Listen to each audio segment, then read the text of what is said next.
Ladies and gentlemen, you are watching the English News of Binh Phuoc radio, television stations, and newspaper. I'm Binh and now are the headlines as usual.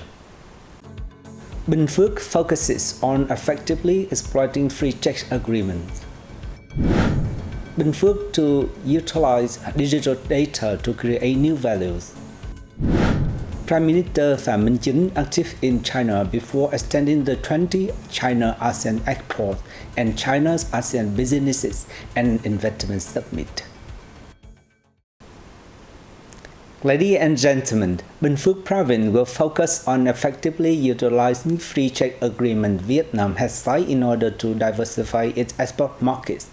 This forms part of the province's efforts to implement a government resolution on improving the effectiveness of international economic integration and promoting rapid and sustainable economic development in the 2023 and 2030 periods.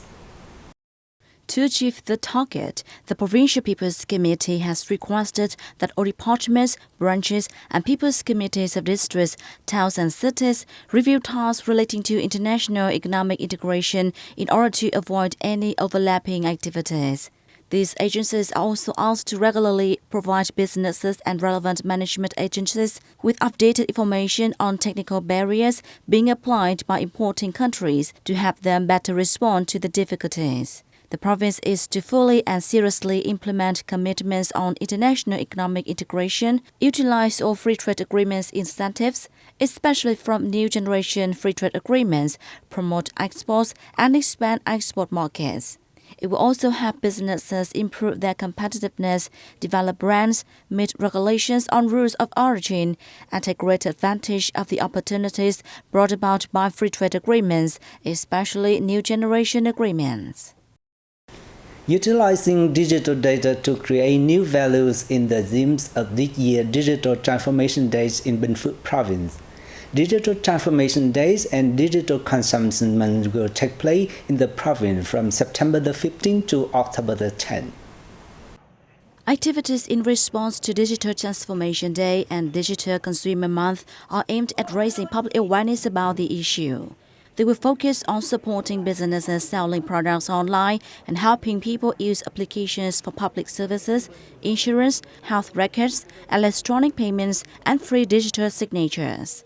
The province will hold online exams on digital transformation for officials, civil servants, public employees, union members, and people from all walks of life in the province. A lifelong learning response week will also be held. Binh Phuoc is to increase non-cash social insurance and unemployment benefit payments with the aim of paying pensions, social insurance, and unemployment benefits to recipients via bank accounts.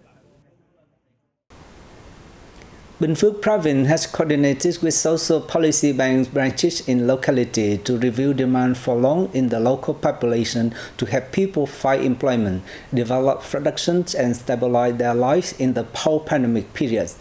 Activity has been conducted in line with government resolutions on the post-pandemic economic recovery and development programs. From 2022 to the end of August, the Provincial Social Policy Bank provided loans totaling over 209 billion dong to more than 3,730 customers. These loans have helped poor households in difficult circumstances create a stable source of income and contribute to local socio-economic development. The Provincial Social Policy Bank will continue to coordinate with departments, branches, and local authorities at all levels to compile a list of people eligible for loans. Binh Phuoc is also conducting loan reviews for preferential credit programs in a timely manner and ensuring that the provision of loans is conducted in accordance with regulations.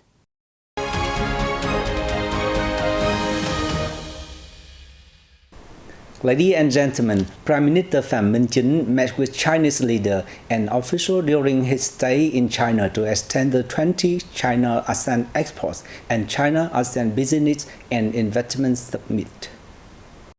Prime Minister Phạm Minh Chính held talks with Chinese Premier Li Qiang.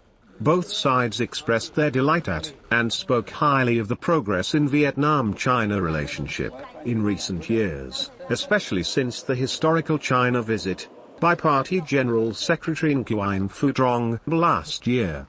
Underscoring the importance of the Vietnam-China relations in the overall foreign policy of each country, Prime Minister Chin affirmed that the Vietnamese party and state attach great importance to and consider the development of a friendly, stable and healthy cooperative relationship with China a strategic choice and top priority in Vietnam's foreign policy.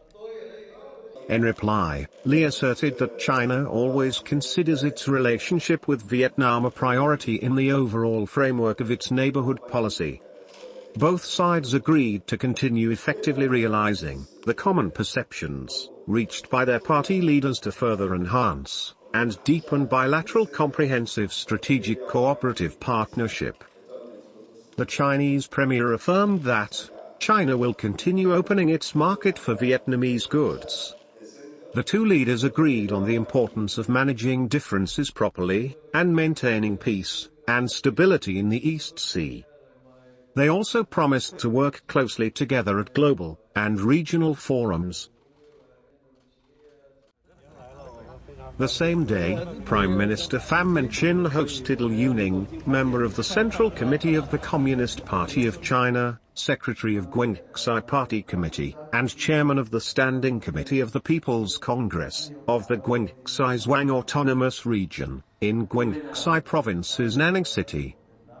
The Vietnamese Prime Minister spoke highly of bilateral cooperation potential, and outlined 6 breakthrough areas for cooperation with Guang Xi in the coming time, namely infrastructure connectivity, economic trade investment cooperation promotion, expanding people-to-people and youth exchanges, close cooperation in the field of border gates, good implementation of 3 document on the management of the Vietnam-China land border, and close cooperation in education and training. Agreeing with Prime Minister Chin's proposals, Liu affirmed that the party organization, authorities and people of Guang Xi will follow common perceptions reached by leaders of the two countries and parties, expand and deepen friendly exchanges with the Vietnamese localities as well. The 9th Global Conference for Young Parliamentarians in Hanoi on September the 16th. After 2 days of work, the 9th Global Conference of Young Parliamentarians completed all the official agenda and was a success. The conference adopted the conference statement on the role of youth in accelerating the achievement of the Sustainable Development Goals through digital transformation and innovation. This is the first statement of the Global Conference of Young Parliamentarians after 9 editions, demonstrating the high determination and consensus and strong commitment of the young parliamentarians of the Inter-Parliamentary Union to promote the implementation of the Sustainable Development Goals on a global scale.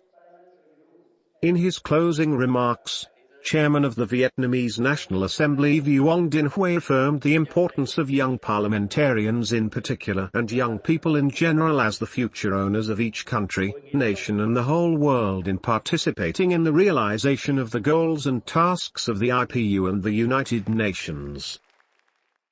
Ladies and gentlemen, Vietnam's aquatic and forestry exports are likely to rebound and realize the target set for 2023 in the remaining months of the year, thanks to signs of gradual recovery from export markets. If the two sectors complete their yearly plans, the agroforestry aquatic export goal of $54.55 billion in 2023 is certain to be fulfilled, said an official from the Ministry of Agriculture and Rural Development. According to the ministry's statistics, Vietnam earned over $29 billion from agroforestry aquatic exports in the first 7 months of 2023, down some 9% year-on-year. Notably, the agricultural export value reached nearly $15 billion, increasing by more than 13%. This growth is attributed to the increases in the export value of vegetable and fruit, rice, cashew nuts, and coffee. While the agricultural and livestock sectors show good growth, the export of the fisheries and forestry industries still face challenges. The two sectors aim to maintain their export value targets for the whole year at $17 billion and $10 billion, respectively. And that is for this edition of BPTV News. Thank you very much for watching and see you next time.